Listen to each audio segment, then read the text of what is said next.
সাতটা আসন নিয়ে আমার ধারণা, আমার কাছে মনে হচ্ছে, আমি সোশ্যাল মিডিয়ায় যেমন দেখি, সবচেয়ে বেশি আলোচনা হচ্ছে এই বছর এই নির্বাচনে বাংলাদেশের ইতিহাসে কোনো আসন নিয়ে এরকম আপনার মজা হয়েছে কিনা আমি জানি না। ঢাকার আট, মির্জা আব্বাস এবং নাসিরউদ্দিন পাটোয়ারি, কি বলবেন এই আসলে দুজনের? এটা হচ্ছে অনেকে বলে যে আপনার কি বলে যে ইঁদুর বিড়ালের খেলার মতো। যাই হোক, আমি ব্যক্তিগতভাবে প্রথম থেকে আমি চিন্তা করতাম যে মির্জা আব্বাস ভাইয়ের ইলেকশনে না আসাটাই উচিত ছিল। মানে বয়স হয়ে গেছে গা, বিএনপির অনেক অন্যান্য জুনিয়র ইয়ং ছেলেমেয়ে আছে, তাদের দেওয়া হোক। বোঝা উচিত ছিল যে আচ্ছা এই ছেলেদের সাথে আমি না লড়ি, আমার ছেলের বয়সী বা নাতির বয়সী, হ্যাঁ নাতির বয়সে এরা কেউ লড়ুক, দেখি আমরা তো করছি, অনেক হয়েছে। আমরা অনেক সময় বলি না যে অনেক হয়েছে, আর এগুলো করবো না।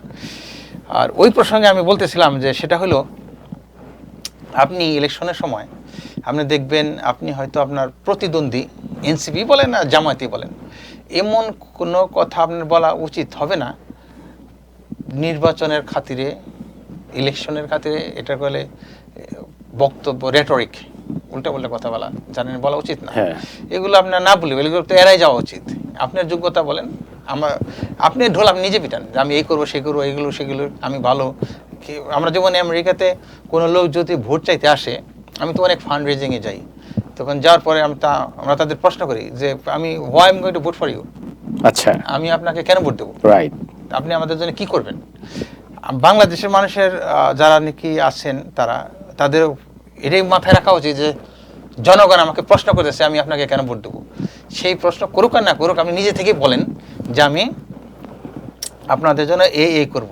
যখন আপনি বলবেন আপনাকে আমি একটা স্বর্ণের চাকা নিয়ে দেবো, আপনি how you going to give this, how you do it, right. তো জনগণ, বাংলাদেশের মানুষ হয়তো প্রশ্ন করতে ভয় পায় যে রাতের বেলা তার বাহিনী এসে নাকি আমার মারধর করে, খুবই দুঃখজনক একটা ব্যাপার। তাহলে আপনি নিজেই বলেন, এর উত্তর দেন।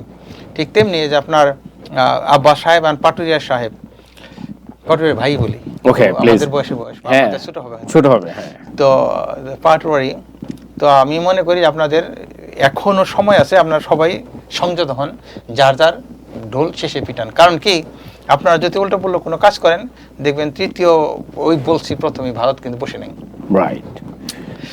তাদের লোক দ্বারা যদি বাংলাদেশে 2, 3, 4 জায়গায় যদি কোনো একটা ঝামেলা বাড়ায় দিতে পারে, তখন দেখবেন আপনার নির্বাচন, যে স্বপ্ন দেখতেছেন স্বপ্ন পুরোটাই চলে যাবে। তো হোয়াই ডু দিস। এবং সেই সাথে আরেকটা বলি, সেটা হলো পাটোয়ারি ভাই বলেন আর মির্জা ভাই বলেন, আপনারা সবাই একে অন্যকে স্নেহ এবং সম্মান করেন, রেসপেক্ট করতে হবে, রেসপেক্ট করেন। আজে বাজে কথা বলার তো কোনো দরকার নেই।